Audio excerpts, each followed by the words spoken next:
you have to use that as a tool to say, okay, well, what do we need to accomplish to get the customer to the next step on their buying process? I mean, that's really what your goal should be with looking at the data that's captured in your CRM record for that client. Is, okay, we understand, if we don't, we should understand what their buying process entails.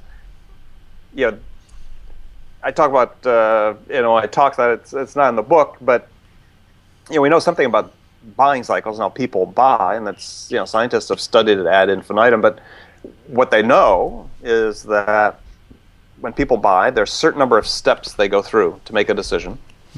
And if you're a marketing person, you think it's 4 steps, salespeople think it's 5 or 6 steps, doesn't matter. But no matter how many steps there are, they're going to go through, they're not going to skip a step, and they're going to go through each step in order.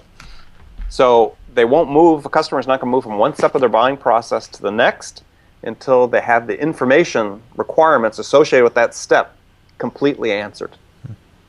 So use the CRM record, say, okay, this is what we've done with them so far, this is what the next step needs to be to get them to the next step in their buying process. This is the information, the value we need to create and provide for them to help them get to that next step. And otherwise, you're just sort of shooting in the dark if you haven't recorded that somewhere. I mean, we all did it for years without it, but we had manual notes, or we had PCs, we had databases, homemade databases we were keeping before the CRM systems came. But now there's no excuse. It's it's so easy to use these things. Yeah, no longer a spreadsheet.